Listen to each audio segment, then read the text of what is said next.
Thank you guys for coming out this morning. We are going to talk about networking. And these lovely humans are much better at it than I am, or most people, so I'm going to let them do most of the work. But what I will say, with our panel of Andrew and Carson, Mike and Trudy, everyone wave to them, is that beforehand, I did a little research, and I asked about 80 people what scares them, or what are the drawbacks of networking? What are the drawbacks of networking, right? And most people told me it's too intimidating, they don't know where to start, they're shy, it's way outside their comfort zone, they don't know when to network, they're confused. So we're trying to get from there to here, and they're confused. So we're trying to get from there to here, and this is a little set of what these kids have told me that works best for them. And we're gonna go through some of their ideas, some of their best practices, little life hacks, tricks to not be the person in the corner, or to be the person in the corner and figure out how it works best for you. So, Andrew, you're up. Andrew? It's like, oh, it's me. It's you. That's your face. Good morning, Andrew. My career. One good picture. One. Hi. Hi. I am Andrew. I've been a lot of things in my career. Let's see, I've been a consultant. I have been an artist manager. I've run marketing over a record label, and I've also started a networking organization. That's correct. A little bit of all those things. Yeah, he actually has created the world where you can find jobs. There you go. So it's pretty key. So tell me a little bit about YEP. YEP, it stands for Young Entertainment Professionals. It is an organization I started in 2011 with a few friends, and the idea and concept was a lot of us went to Belmont and we got music business degrees, and it was right after graduation just trying to figure out how to get our foot in the door of the industry. And so while we kind of found some closed doors and didn't really know where to start, we all just said, let's go to the bar together, and which we already were doing, so I'm not gonna lie about that one. It's networking. Yeah, we were networking. So we were going to the bar together at the time. We just said, why don't we just intentionally come here and we invite our friends and coworkers and let's all get together, and who knows, maybe somebody you know is right for me to be connected to find a job for me and that kind of thing. So it really started as friends helping out friends, getting to know each other, and over the years it grew to a little over, at this point I think it's over 35,000 members here in Nashville. We did networking mixers, educational events, and showcases. The showcases were just fun to get our artist friends out and playing. We've had some incredible artists over the years, and they were all in the infancy of their career. So yeah, that was the beginning of YEP. It's been around for, it was 2011 when I started it, so now it's still going. I don't really run it anymore, but it's out there for anybody to join, and go on Facebook, go find it, because it's a really great resource, especially the online community. Everybody's sharing information, job leads, and all that kind of stuff. Well, that's your first kind of tip to everyone, right? Is network with your peers first, and that's what you did. It's, here are my friends, you each bring a friend. Mm-hmm. So after that point, when you get into a situation like that, and you're meeting people, it's your friend of a friend, or peers in a room like this, what's your best practice when you start listening and engaging? You're in a bar setting. Yeah. How do you focus? Typically, I was using the bar setting, the networking, like when you're in a situation like a CRS where you are meeting people for the first time. I was using that to get to know somebody enough to get that coffee meeting. Right. The second tip comes in of focus on listening is when you're in that coffee meeting. And that's for, I've noticed over the years of doing this countless times, it's like people really, they invest in you if you allow them to tell their story. So if you're in there and you're able to say, hey Monta, like, tell me from the beginning, what got you into country music, what got you here and all that, and you just let somebody talk and you listen and soak it up, that's when I've noticed the best connection between us after the fact is that you've allowed somebody to tell their story, which everybody's story is the most important story to them. So it's allowing people to tell you the story, because also there's something you can learn from everybody. Everybody's path is drastically different in this industry, how they got there, how they got started, where they want to go in their career, all that kind of stuff. Like, you can glean something from everybody's story.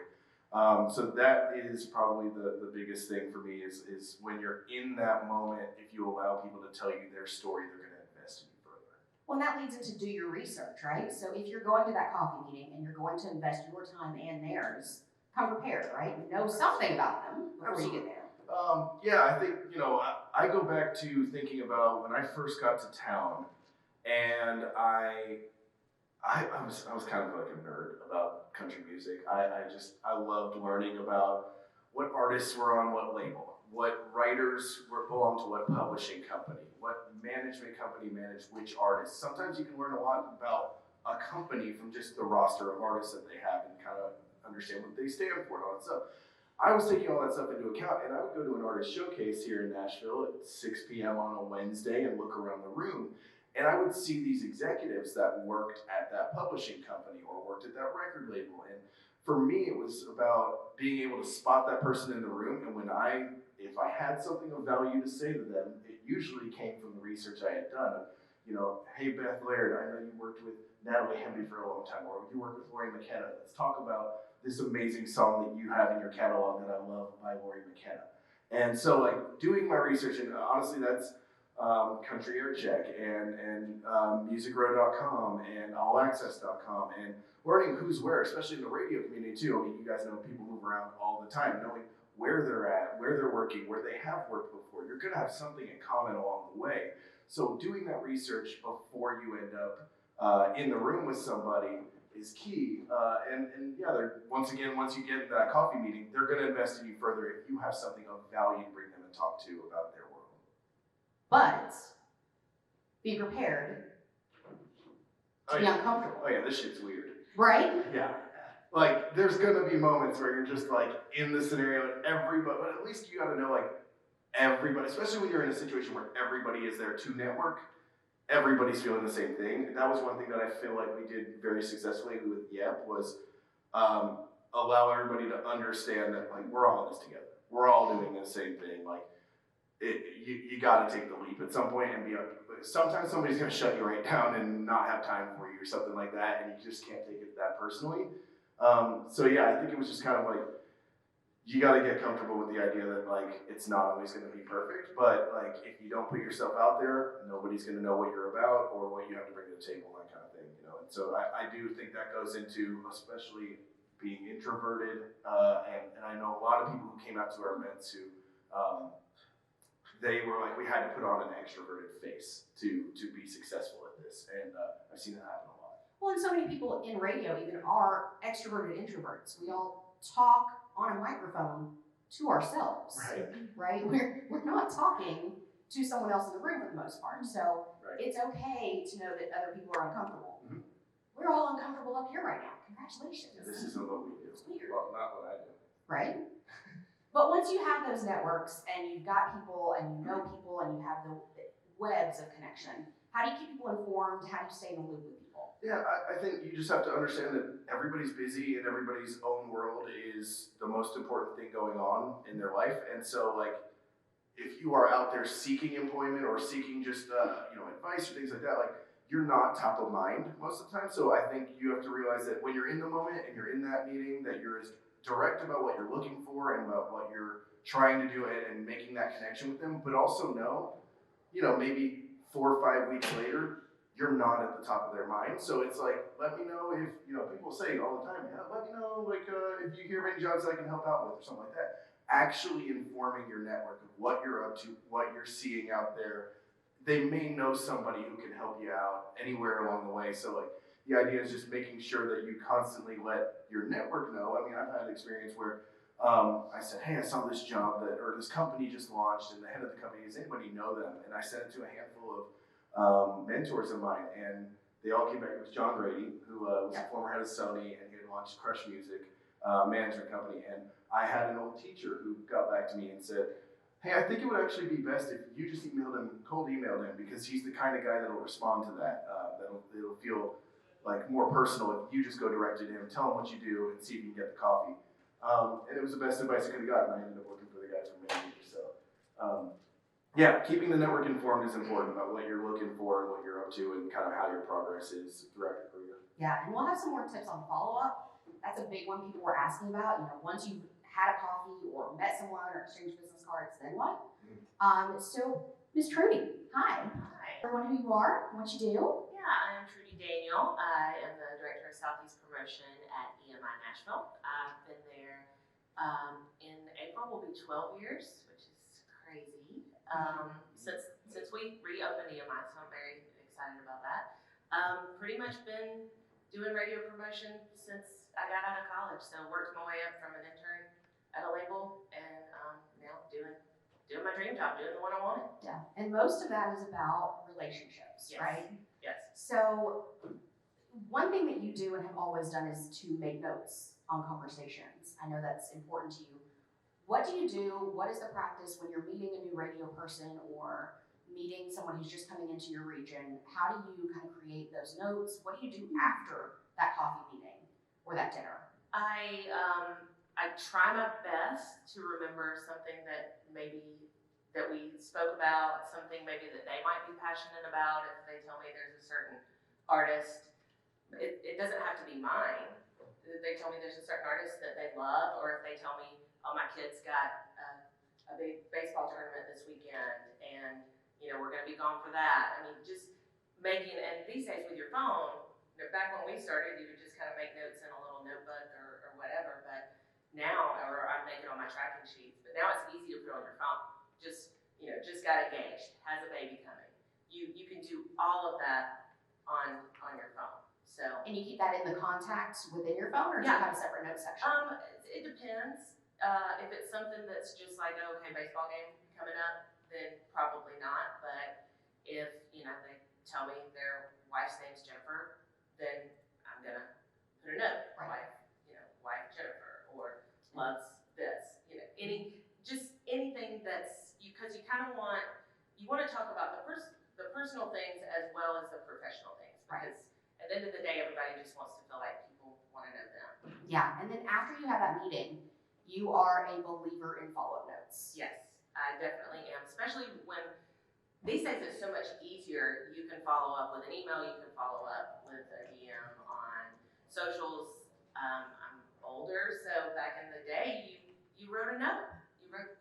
You wrote somebody a thank you note, or you wrote them a note saying it's nice to meet you, it's nice to see you, and to me, never underestimate the value. And I know it's like two of my little talking points. Never underestimate the value of sending a note.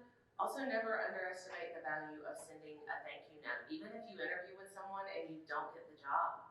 Right. There's nothing wrong. We always are told, oh, send a note after you have an interview. But there's been times that I haven't gotten a position, and I sent another note that said, hey, I'm sorry, that you didn't choose me, but I'm cheering for you guys. I hope you keep me in mind for the next one. That's actually helped me get jobs. Maybe not that one, but it's helped me get jobs down the road. Absolutely. To Andrew's point, you never know who that person knows, who they can connect you with, recommend you for another position, or they may move companies. They may, everything in this industry is interwoven. And it's top of mind. If you're new in the industry, they might have heard your name just from seeing your resume or being recommended. But and not do it in a way that's being annoying, but there's nothing wrong with saying, hey, here's my name again. Or if you see that somebody had a great accomplishment, there's nothing wrong with sending a note going, I saw you had a great book. I saw that you got this promotion. I just wanted to say, congrats. You don't even have to say, okay, hire me one day, but you just say, hey, congrats on what you did. Everybody wants to be recognized for hard work. Well, and building relationships is about that. If it's a friendship or if it's a love interest, you're going to talk to each other about your accomplishments and share those. So why wouldn't you in networking? Right. Especially in a community as close as country, it's great to be able to reach out and say, congratulations on your engagement. Heard you got, PD stripes, whatever it is, because you don't want anything from them. Right. And it's way less threatening than approaching and immediately asking for a job or a favor. Well, and our industry is so tight-knit. And it's so small. And so people that I have just networked with to get my foot in the door, now they're my friends. Right. Like, I mean, we walk around CRS and we hug everybody and you see your friends, and they become less of a business acquaintance and more of a friend. Right, because anyone could be your boss someday. Yes. I always try to remember when somebody reaches out and says, hey, can you help me with this or whatever, you can't forget that person, and never dismiss the people that have a lower job than you, because, there were people that were assistants at companies that I worked at that are now running companies. Exactly. And you don't know, and let me tell you, I remember the people that have been rude to me over the years. Absolutely. And one of the biggest things nowadays with promotion, you call people's cell phone, but Louis Newman taught me never, ever underestimate the receptionist.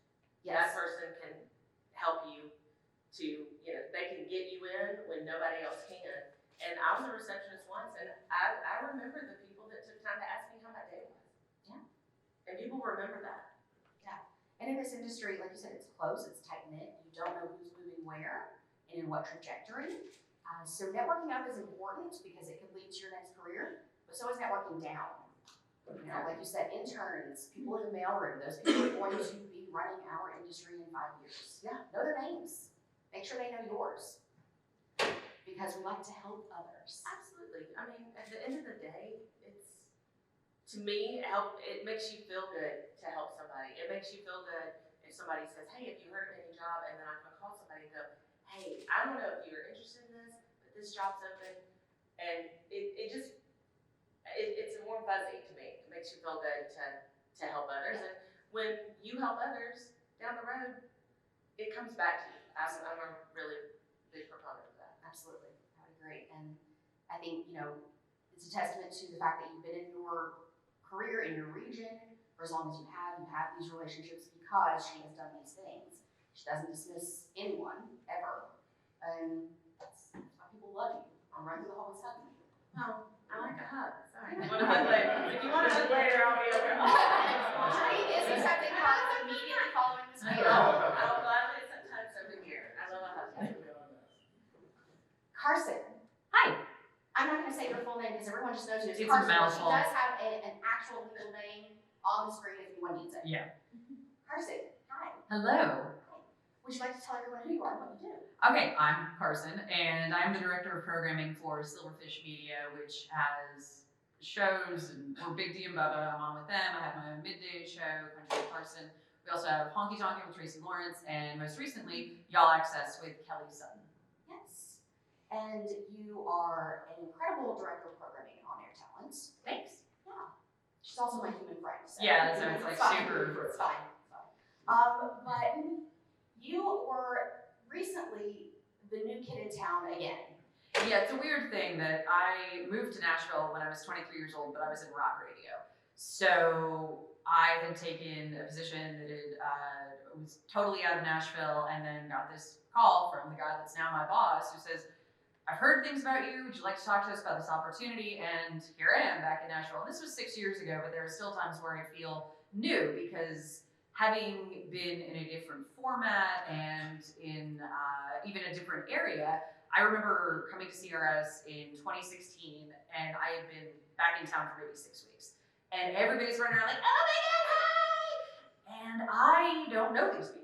And it's super awkward, and I feel super uncomfortable, and I just kind of had to learn to navigate through making my way in my 30s because I wasn't doing it with these folks in my 20s.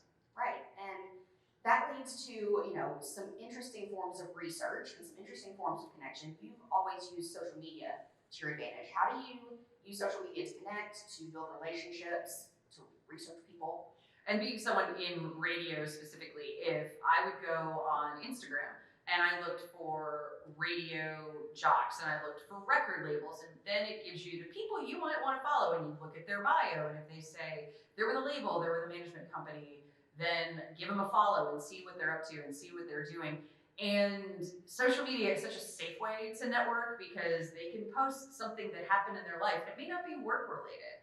Like Trudy was saying, oh, their kid won a baseball tournament. You just give them a congrats. And it's just a nice thing. We all like to hear that from someone. And I found that's been a really good way to network and also make friendships. It's actually how I became very tight with Mike's daughter. that she and I became friends on Twitter first and then met IRL and absolutely love each other and do football Saturday or Sundays. Yeah, Andrew said it's okay to slide into DMs too. I don't know if that's about networking or not, but I just wanted to point it out that he told us before this that that's okay now. So, yeah. Shoot your shot. Yeah, for sure. For sure.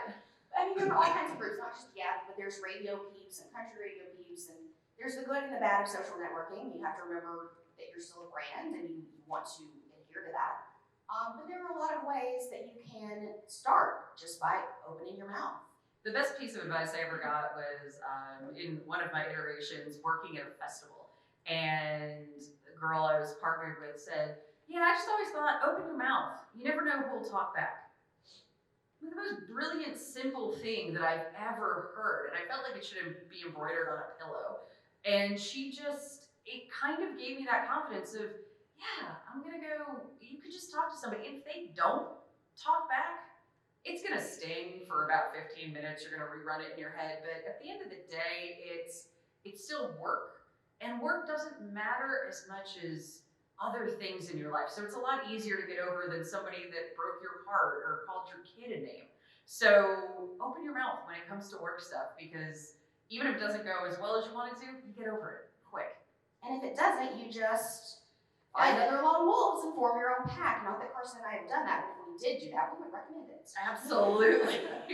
That we all want to be talking to. Something that Andrew was talking about is everybody wants to tell their story. And if you do see that person that's maybe off to the side or standing in the corner, that if you reach out to them and just strike up a conversation, chances are, man, they're so excited that you did that. And then you can kind of form your own pack, like, well, hey, you're not here at CRS with anyone.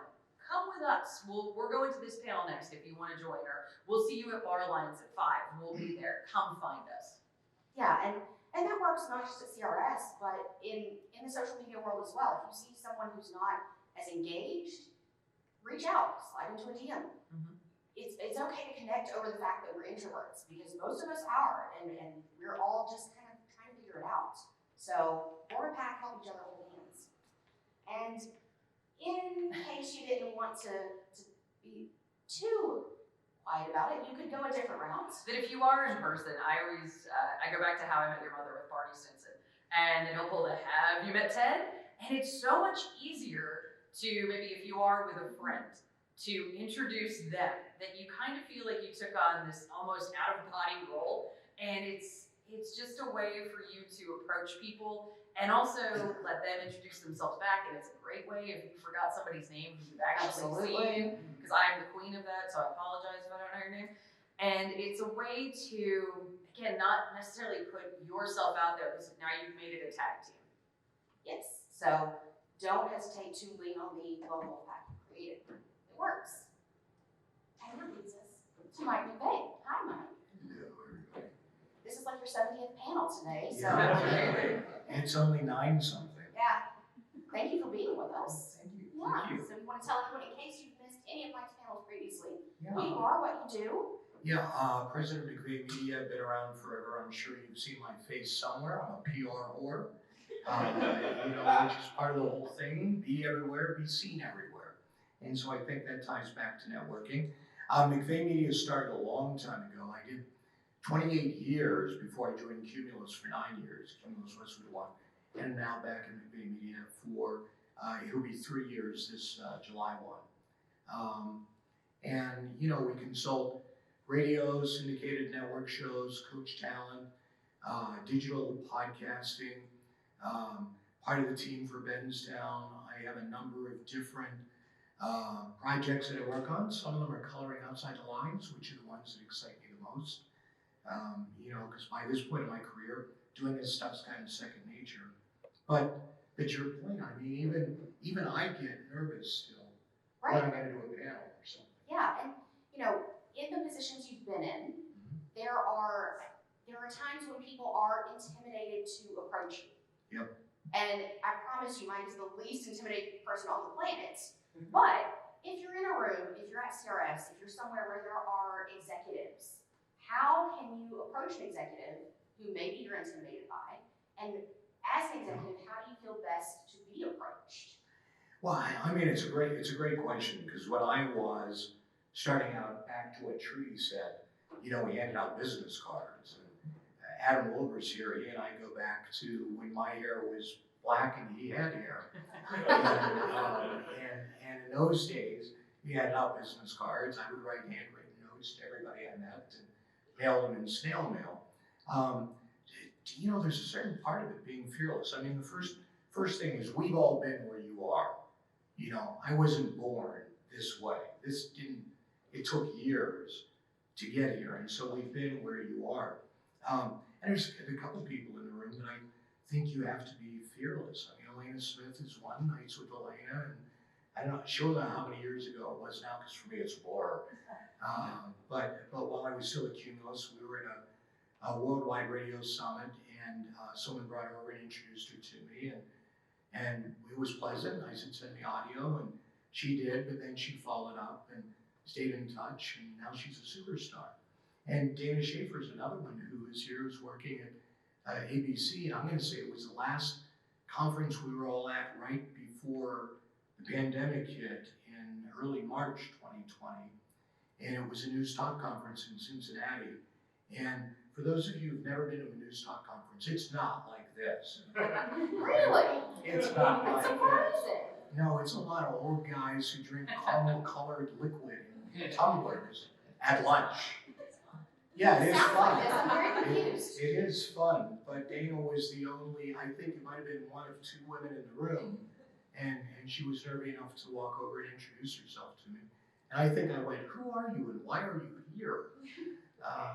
And so there is a certain amount of it that needs to be fearless. But your point about being approached, I mean, today, while I do have some business cards, I don't carry that many with me. I would much rather use my phone, send you my contact card.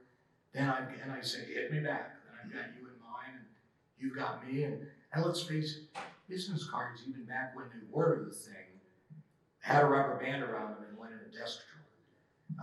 And so being in my phone is so much more important. Wait, Mike, so you do recommend people slide into your DMs? Yeah, I'm okay with that. Guys, Yeah, I'm that's okay twice with you've heard it now. Yeah, Just saying. Yeah, I mean, because I'm sure he feels like I do, that who am I to say you're going to be a star, right? And so we're always looking for the next star. And so yeah, you can hit me up. I mean, be polite. Hey, sorry to send you a direct message. Hey, be polite on it. But I'm good with that. Yeah. And to your point of, the approach. If I'm at a conference, and by the way, so far it's been good, but there's always that time I might be standing talking to Trudy, and somebody comes over and just interrupts. Or they'll go, hey, I'm sorry, I've got to run and go do something. I want to say hello. Well, who are you to tell me my time's less important than yours? Stand there and wait. I'm talking to somebody, but I will talk to you. And even if I have to rush, I'm going to do a quick, hey, I'm running, and I'll swap into the phone real quick. And so don't be rude. Being rude is something I will remember. Yeah. Well, and you mentioned ask to swap info if you don't have that time. But even if you do have the time, don't monopolize someone else's time or someone else who could be talking to them. So an initial conversation, especially at a conference like this, a quick hello, an exchange of information, and then, hey, let's connect and continue this over coffee. Be set up aware. set up Just appointments. be aware of your surroundings. Right. Yeah. Little awareness goes a long way. Totally. But be prepared to make the connection. You mentioned business cards are falling out of favor. I don't carry them. Most people don't anymore. It's an easy connection. How do you, as an executive level person, how do you prefer to connect? I mean, for me, I really do like getting DMs. I do like somebody sending me their contact info. And you have to be a pretty bad human to not accept that, or at least say thanks. There are bad humans. Newsflash. But I mean, to it's like the golden rule, right? Absolutely. It's the golden rule. And so I do like those things. And I'm my name at mcveighmedia.com. You can hit me an email. But how often somebody will DM me in Facebook or Insta or LinkedIn, and I'll say, and they'll be like, hey, I've got audio. This is where it's a little tough for me. And so I will say, here's my email address, send it to me, in my computer in an email, because I'm gonna lose it if you send me audio in a DM, Right. and I don't wanna lose it, so, but I will communicate. Yeah. I will And, communicate. you know, if someone is more comfortable texting, if they're more comfortable emailing, or Facebook or Instagram, it's all on your phone anyway, right? We're all Right. using the same piece of equipment to communicate. So find out how someone prefers to communicate. Use that method. Go ahead and ask in the first conversation, hey, how do you prefer to connect? Yeah. And go from there. Some people are LinkedIn people. There's a whole gambit. So don't be afraid to ask those questions in the initial meeting, because you can do so much more once you have an idea of how someone prefers to communicate. I mean, if it's carrier pigeon, that's a little more complicated, but in general. Yeah, don't send me cat pictures or videos. Oh, I love cat pictures. Send me See? those. See? Send me memes. I'm down. Right. I'm good with me. Memes, alright, we're good with memes. Take that away. Notes taken. Don't send me a pigeon, I hate birds.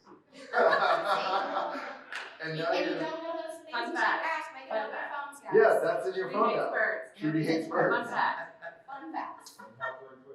Don't talk to I'm not a tweeter. Right. And it's okay. Well, because it is a bird. Right. Yeah, In fairness. the bird. That's bird thing. why. The bird It's thing. the bird. I hate birds. So some quick fun facts with these guys. I've asked all of them to kind of think about their strangest best practices when networking, or something that has worked for them. Carson, I always lean on yours simply because it's a shameless plug for myself. What do you do? How to connect and make an interesting connection after someone loses a job? So when country Aircheck will let you know when somebody is no longer employed. And hi, sorry, I love him and I haven't seen him in 8 years. So when somebody loses a job, it is so traumatic, and people will flood their inboxes with "I'm so sorry, let me know what I can do," and those come the first 2 days. And then it's crickets, and these people still don't have a job after 2 weeks. So I set a reminder in my calendar to follow up with them, to email them and say, hey, just wanted to check in, is there something that I can do? And it actually led to Kelly Sutton getting a show with my company, because I had emailed Kelly after she'd been let go from her project and was like, hey girl, we need to get lunch. And then our president, Patrick, came along and we just started spitballing, and here's Kelly, and now has a show with Silverfish. And you just never know where that's gonna lead. But it's also, being the person who's been fired, it is a lonely place to be. And just that one person reaching out can turn the entire day around. And it falls back on Andrew's point to keep people informed. When someone says, what can I do? They typically mean it, but they're saying it because they don't know what to do, right? They don't know what you need, they don't know how to help. So set that reminder and follow back up when the storm has died down and they don't have someone there. So Andrew, what are some things that have worked and some hits and misses for you? Because you've like you said, you've done everything. Yeah. And you've been everywhere, and you've created a space where we can all network, but what has actually worked or fallen flat with yours? Well, I've just been thinking as we've been going about like ways to create deeper connections. So you meet somebody in a situation like this, you exchange info, you follow them on Instagram. Feel free to follow all of us on Instagram, by the way. I was thinking about ways to create deeper connections. People share their lives on these platforms. So if you follow me, you probably would see from time to time I'll post about LGBTQ issues. And when people engage with me on that a little bit, it creates a much deeper connection. I don't have to have known you in real life. I have plenty of people I've interacted with on there who we've just become kind of internet friends and people that we've had like real conversations about things going on in the world, and it has nothing to do with our job. Yet when the time comes to talk about our job, there's a much deeper connection there. So there's definitely ways to, before you're in a desperate need to network to find the opportunity, to lay the groundwork to create that opportunity down the road. Everything is about networking. Whether you believe it is at the time or not, every relationship, every conversation Is part of it. is part of it. Mm-hmm. And it's building something that you can then capitalize on in the future. It doesn't all have to be heavy. You can be talking about your favorite thing you're binging on Netflix. Let's talk about Love is Blind. Big fan. Let's dive in. That's the other thing. Music recommendations. I have people that'll hit me up and be like, oh, I just love that you post music recommendations all the time. Like, let's talk about Julie Roberts. Big fan. Like, let's talk about that record. Like, there's just so much you can engage with people on these platforms before you actually really need your network. And even outside of social, I have an executive who's on the CRB board that once a month emails me, not for work, not to ask for anything, not even to invite me to coffee, but just to ask what I've been binge watching. I love it. Sincerely. Yeah. And this is a high-level executive who doesn't have to do that, but that's their way of keeping kind of a pulse on what everyone is thinking and doing and feeling and being interested in. By the way, it's always Dateline. Sorry. That's something to figure out if you follow Monta. Right. But that's the thing, is finding things, common interests, places that you can make real connections that don't feel like you are asking a favor. Right? Mike, for you, what's it been? What's working? What doesn't work? What's the life hack? Yeah, I mean, when it comes, it's like I'm diverse, but when it comes to the work side of it, when you are self-employed, you eat what you kill. And so I'm always killing because I never know when the herd's not going to be there, right? And so when I left Cumulus, I remember being like, this is awesome, I'm working 9 to 6. And now I'm back 9 to 10 or 11, AM to PM, just because I'm afraid to stop killing. And so to that end, I think everyone here should get the book, The Brand You 50, which is a 20-year-old book. It's a quick read. You can read it flying in a 4-hour plane flight. And it makes us all brands. And one of the things in that book is about networking. And it's not just talking to people who you think can help you get a better job. As you said earlier about swapping things, it's about meeting as many people as you can because those meetings increase your knowledge. And so my whole thing is, to the point of when I see well-known people lose their jobs, I reach out because I want them in my talent pool, because be they a programmer or a producer or a air talent, I have people call me that are not my clients that go, hey, we're looking for a program director in this market. Who do you have? And part of it is I want to help people, but the other part of it is, if I help you get a job, someday when I go, hey, who do you know that has this info? You'll get it for me, or you'll help me, or you'll try to get it for me. And so I think that thing of being a part of this community we're in, because this all ends, right? That's the other part of it is, these jobs end. You either die or you get fired at some point. So anybody who thinks they're going to retire, you're in a minority. Wait, we're not getting gold watches? And not, well, if you That buy is them, okay. if you buy them, Perfect. if you buy them. But so to that point, my whole trick is just continually talking to everybody who I find interesting. And I have, even though you've heard me talk about digital, I have a yellow legal tablet in my upper right drawer where I write down all the shows that people tell me about. Right. Just because that's, I don't know when I'll get to them, but I want to get to them. Yeah. And with, radio specifically, most of the stations now are available via streaming. You don't know who's listening. Yeah. Mike McVeigh could be listening to your show tomorrow, and people are asking Mike, they're asking other consultants, they're asking random people that you don't know for recommendations of new talent, new syndicated shows, new whatever. And so the more people that know you, it's not always about who you know, it's about who knows you. You may not know that person, but if they've heard your show, if they've heard your name, it's been passed along, that can lead to the next big opportunity. Trudy, I've always wanted to ask you this, so I'm going to. So many of your relationships are involved in person with concerts. Right. Right? So you see these people at their best and also sometimes their worst. Yeah. Right? How do you actually build relationships when Aircheck is going for 3 hours loudly and people are inebriated? Sincerely, how do you form lasting relationships through that? You really can't in that situation. The shows, to me, are the icing on the cake. The shows are for us being together. We all got in this business because we love music or we love radio. The shows for me, that's me and you with our arm around each other and we're singing. I'm not really trying to work you on anything. I'm not really trying to, to me, that's when you communicate as music lovers. You can talk about the other stuff either beforehand, if you got a minute going, hey, I'd love to talk to you about this. But when it comes to showtime, especially with artists, especially like somebody like an Aircheck. You know, we're very fortunate at EMI that we have some really unique artists that put on amazing shows. Showtime, it's time for a show. So you would say that's actually a deeper connection then, because it's not talking business. It's... No, you connect on the music and you connect on the passion of that. And those shows for me, even selfishly, that's when I feel my tank. Right. You know, that's when I go, you know, and John will tell you, and David Freeman will tell you, you walk out of those shows and you're ready to go bust through a wall for a church because you saw what he did. Right. So those for me are more, shows are the fun time. We can go to dinner beforehand and talk about it. I can call you after and talk about it. That for me is just more selfishly as well, but I want people to feel what I feel when I go to a show.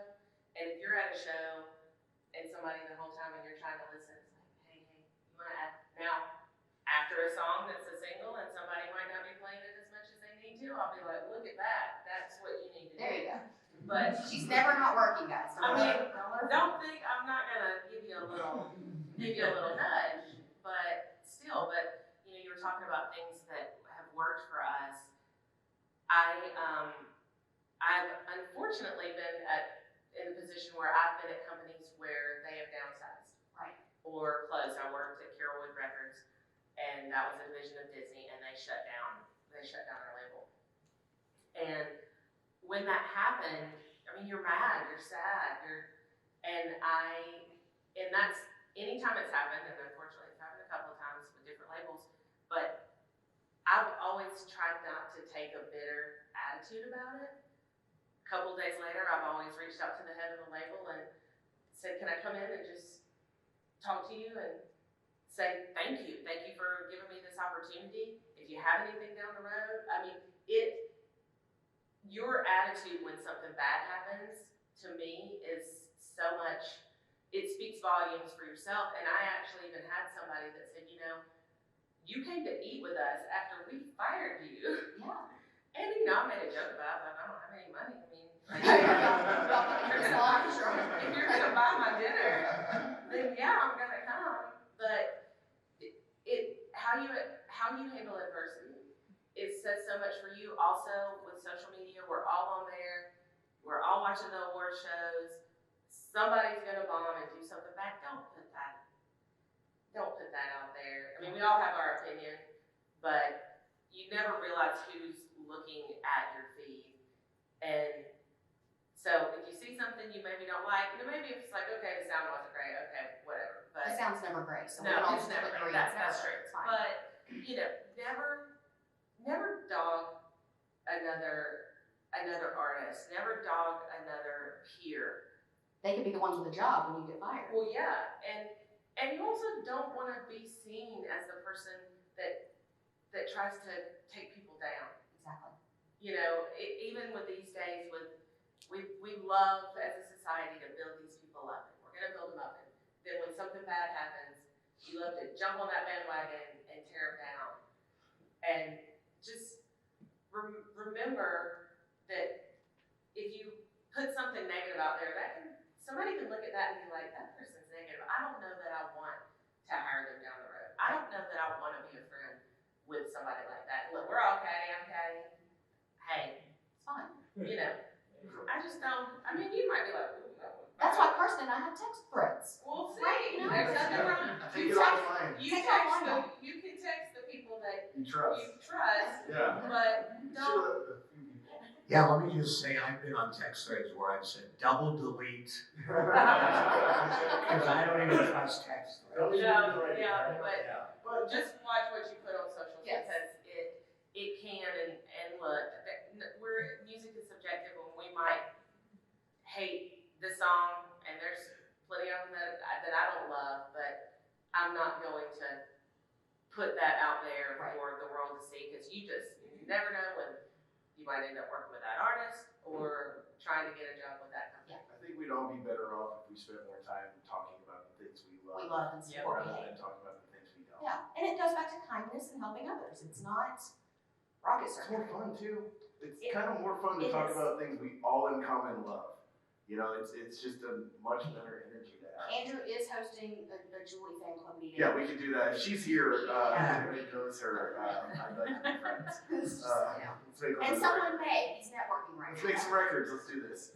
Yeah. No, I mean, and it does. It comes back to an attitude and a positive mentality when you go into these situations. It's scary, it's intimidating, but we all feel the same way, as evidenced by the responses I got from 80 different people who all told me, it's intimidating, I'm scared, I don't want to do it. And it's at every level, so it's okay.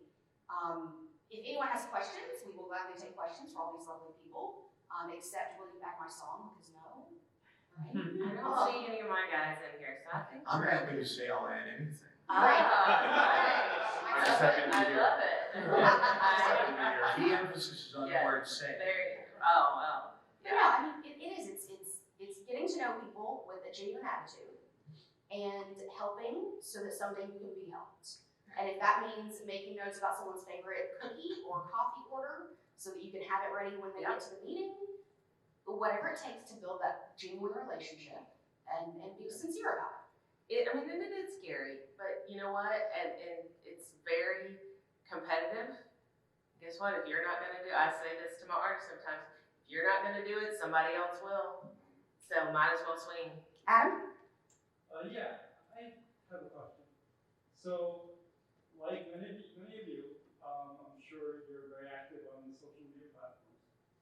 I have 7,000 LinkedIn connections. People are constantly asking me if I know so-and-so because they see that I'm connected on LinkedIn. I have no idea who this person is. Do you find it advantageous to continue to accept people you don't know and bolster your social platforms, or to trim them from time to time? I mean, that's a great question. LinkedIn isn't my personal thing. I'm more of a Facebook person. But when I connect on Facebook, first of all, I have a Facebook that's solely dedicated to industry. All the people from high school live on another one, and I don't talk to them. So it's solely, it's 3,500 or so people, but every time I add someone or they add me, I at least send them a DM, ask them how they're doing, give them my email address. Do we have the deepest connection immediately? No, probably not. But if you're gonna add someone, you should get to know something about them, or else that connection is pretty dead in the water. What do you guys do? Do you ever cleanse or purge, or how do you do that? I don't really purge. I do have a thing, I think, on my Facebook that's like, if you, because I don't work in A&R, and I don't have anything to do with A&R, but I do say, if you are an inspiring artist and trying to connect with me for that reason, unless we've met Right. in person, I won't. Bother Andrew instead. Yeah, call Mike. Cool. He'll tell you he'll play it. So it'll be fine. But yeah, I don't, because we do get so many working for a record label. Right. A lot of times you get a lot of unsolicited, and our company does not allow us to accept unsolicited material. So I always just say, or if they send me a DM, I'll be like, hey, thanks. That's not my department. You really need to go through our A&R department because I can't legally take that. But other than that, if I see that somebody sends me a friend request and I see people that I know and respect that have accepted their friend request, then yeah, I'll accept their friend request. I'll take anybody on Instagram and LinkedIn and Twitter. But again, because I'm pushing out, I take my articles that are on Mondays and Radio Ink and I push them out, or Susan, who's with marketing at Benstown's in the room, if Benstown is something, I push it out. And so I want those numbers to be big. My Facebook is not as big, even though there's work people in there. And I'll tell you a quick funny story about myself. I only went on Facebook a couple years ago. I was on everything else. And the reason was, early on I got onto Facebook and it was all these people who just wanted jobs. And I was like, okay, that's what the others are for, and I stopped using it. Then Brian Phillips took my place at Cumulus, and Brian's a big Facebook guy. And Brian was posting funny memes or jokes about me, in good nature, we're friends. Accurate. And he was posting when I knew people go, oh my God, did you see this? And so the only reason I got on Facebook was to see what Brian was saying about me. And then, you know, at one point he says to me, so you know, now you're on Facebook, what do you think? I love it. And I was like, all I get are like hookers and strippers and strange I think you women. entered the wrong What are you algorithm, right? looking at? And Brian goes, Mike, Instagram, Twitter, LinkedIn, yes, accept everybody, not Facebook. And so I, you know, have learned not, because I mean, I was like, okay, I can't look at this, you know, so I had to learn. John Trepay, last question. Just interested, going off what Trudy said earlier, have you guys in a hiring position, this is like silent networking, looked at someone's Facebook, looked at someone's Instagram, and decided that person's not someone I'm putting my name behind? 100%. Yes. That's, I think, speaking to what you were saying about positivity and love. I do a lot of lurking. I'll be honest. I'll comment your congratulations, maybe a little heart, whatever. But the screenshots I will send to Monta of what people are posting. I represent that. But it's going back to not even making. We all talk about branding, right? Making your social media your brand. But even pulling back from that and just what are you putting out there? Is this what you want people to remember about you? Is this what you want people? Boy, Trudy was talking about cancel culture. People will scroll back years to look for things, man. And also, why are you putting it out there? So I have absolutely looked at people's socials, and there was one guy who actually came in to pitch me on something, and I brought up a post that he had put not less than 6 months ago that was the antithesis of what he was trying to pitch. But because he'd gotten in with his company, that he had turned around on it or something. And I really wasn't trying to be that guy to call him out, but I was just saying, hey, by the way, this is still active on your social, and it is not indicative of what your company is doing. You may want to fix that. Right, and I'm a big proponent of self-promotion. Please send me all your stuff. I'll run it in Country Aircheck. But just know what you're promoting, and that is your brand. And it has to match. And if you have a private page somewhere, great. But if you are in a position where you need a job and what you've put out publicly on the radio or in the trades doesn't match what you are saying to other people out loud on social media, which has a larger readership than my publication. That goes back to like keeping your network informed. Whatever you're putting out there is informing your network, whether it's good or bad. Yes. Can I just jump in and say something real quick? Also, I would say podcasting. Be aware that what you put in a podcast is also out there. And I say that with a real true case study. One of my friends who was a morning man on a huge rock station was terminated. They eliminated him and he, you know, was up for a job in a major market and had been interviewed about 2 weeks after he was fired on somebody else's podcast and slammed the company that fired him. And so he didn't get the job in this other great big city because somebody Googled him, found him, listened to the podcast, and it's like, the weight of your words are heavier than ever because of the world we live in today. So remember that. And it goes back to what we said at the beginning on the screen, which is networking only works if you do, and everything you do is part of the work you're putting out. So that's it. So thank you for coming out and hanging out with us. On the app, you can rate us and say nice things about us. We would appreciate it, as we are all very self-conscious up here today. Andrew suggested you go ahead and take a picture and tag us to, again, slide in DMs. Yeah. So, It's a good way to bypass the message request folder if somebody like reposts your picture, because then you're in there like general or the primary, and then from then on you know when they saw your message. like Just a little tip there. That is a pro tip. That is working. It's a working tip. never not working. Thanks, y'all. Have fun today. Learn a lot of things, and come say hi to these guys.